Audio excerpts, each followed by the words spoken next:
Con el auspicio del Gobierno Autónomo Departamental de Santa Cruz. Ya en comunicación la doctora Mariana Paz. Doctora, bienvenida. Bueno, aquí hay varios temas para tratar respecto a este tema del censo que, bueno, se ha anunciado que en el legislativo se va a llevar adelante hasta el día lunes en diputados y uno entiende que si hay voluntad política hasta el martes podría haber una nueva ley. Por un lado, hay un decreto que ha emitido el presidente Arce.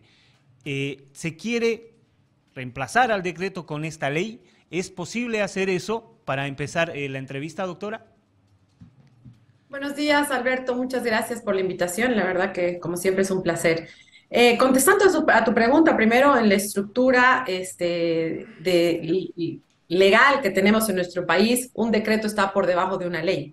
Entonces, por supuesto que la ley va a tener mayor fuerza en cuanto a el cumplimiento de esta ley y el decreto dejaría de tener sentido con la promulgación de esta ley que establezca en todos los parámetros, eso es lo más importante, las diferencias y las necesidades que debe incluir esta ley. Hay una cosa que me parece yo interesante en cuanto a las propuestas legislativas, que bueno, ya lo habíamos discutido, son varios los nombres, pero solo en analizar los nombres de las propuestas legislativas te vas dando cuenta que en cada una de ellas existe un tono totalmente político en cuanto a beneficio. Por la línea del MAS, por ejemplo, veo que la propuesta legislativa tiene un nombre de asignación de escaños nacional, la propuesta de comunidad ciudadana, un censo oportuno, la propuesta de la universidad, y va un poco generando la línea política. Pero sí, este es un nivel privativo, además de nivel central en cuanto a los censos. No interesaría si en este caso, si realiza la promulgación de la ley, es competencia, por supuesto, también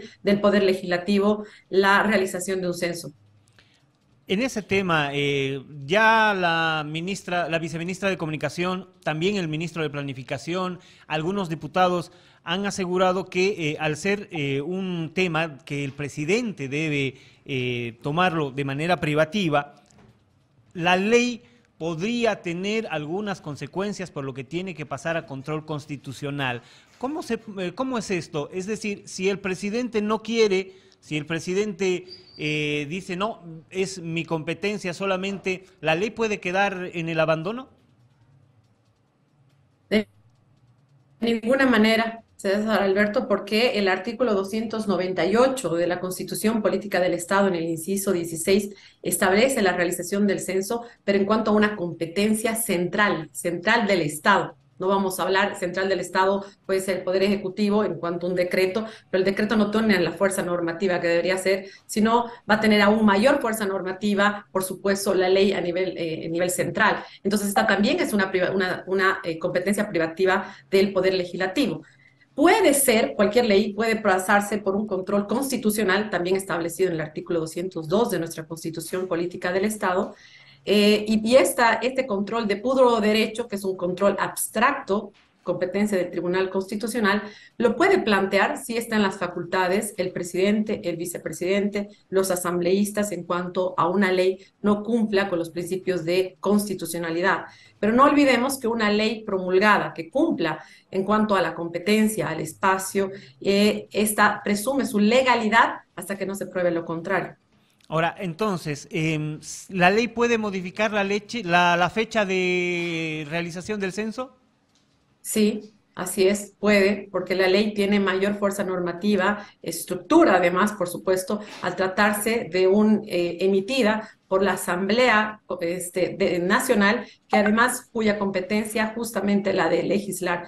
Entonces, la ley va a ir por encima del decreto supremo. Ahora, en cuanto a estos tres términos a los que hacía referencia José Gari, que han dejado de verdad mucha confusión en la población, el tema de los resultados oficiales, los resultados preliminares y los resultados finales. ¿Qué dice la ley? ¿Qué establece las normativas vigentes en el país sobre los datos que necesita el Tribunal Electoral para realizar la redistribución de escaños?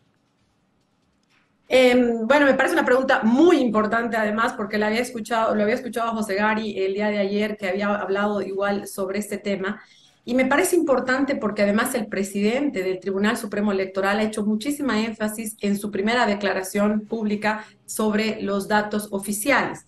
Los datos parciales, obviamente, esto es un dato a nivel técnico, que eso sí lo entienden los especialistas en la realización de un censo. Se entiende que en la primera instancia, en la primera parte del proceso censal, post-censal del día, te va a arrojar ciertos datos sobre el conteo, los datos, pero estos solamente son datos que no nos van a servir para la emisión de una ley. Entonces, definitivamente los datos finales y oficiales son los que nos tendrían que dar el dato final, digamos, si lo llamamos así, para la emisión de una ley posterior que nos va a servir para la asignación de escaños. Entonces, ¿qué quiere decir? Que el Tribunal Supremo Electoral va a necesitar los datos finales en cuanto a ese ítem poblacional, si así lo queremos decir, porque el censo no solamente nos va a arrojar los datos de cuántos somos, sino nos va a arrojar muchísimos otros datos. Y el dato que necesitamos para la elaboración de una ley electoral, para la convocatoria de elecciones y la nueva asignación, tiene que ser en cuanto a ese ítem, que es el poblacional. La Constitución Política del Estado señala que además se debe realizar, y de esa distribución tiene que ser a través de una ley. Entonces, no podemos trabajar sobre datos previos, sino que tienen que ser los datos finales y oficiales, si así lo queremos llamar. A ver, para que se entienda, si yo tengo el número de habitantes... Perdón, el número César, sí. Perdón que te interrumpa. Me escribe alguien y me dice, escuchando tu programa, datos preliminares son datos de población, datos finales incluyen vivienda y otros en la boleta censal. Justamente esa era mi pregunta para la doctora. Yo tengo el número de personas que viven, que están en el país. Con esos datos puedo hacer la ley para la redistribución y esperando que después me digan cuántas casas hay, cuántas escuelas faltan, etcétera, etcétera. Así es. Lo que necesitamos es el primer dato oficial poblacional, porque es lo que te dice la Constitución Política del Estado. Cuando el presidente del Tribunal Supremo Electoral hacía énfasis a oficiales, quiere decir que no te vas a dar un dato, bueno, hemos contado solamente las zonas urbanas. Y esto es un dato previo, no nos sirve. Nos sirve un dato final sobre la población, la cantidad poblacional, y que este sea oficialmente entregado además al Tribunal Supremo Electoral para que ellos enmarquen su cartografía, porque no solamente nos va a dar la redistribución de escaños, sino que hay algo más importante, nos va a dar también la delimitación de las circunscripciones. Y ahí es muchísimo más complicado, porque ahí sí pueden muchísimos municipios o departamentos impugnar las decisiones que vayan a resultar del censo. Entonces tiene que darnos el dato oficial sobre la cantidad exacta. No pueden decirnos más adelante, le cuento que nos olvidamos de contar estos otros municipios, sino un dato oficial final sobre ese ítem va a ser el que nos va a servir para la elaboración de una ley electoral. Muy bien, doctora, yo quiero agradecerle por esta explicación. Yo creo que ha quedado bastante claro ya para la gente que nos escucha sobre este tema que sigue ahí en boga esperando que salga la ley. Muchas gracias, doctora. Yo les agradezco a ustedes. Que tengan un buen día. Con el auspicio del Gobierno Autónomo Departamental de Santa Cruz.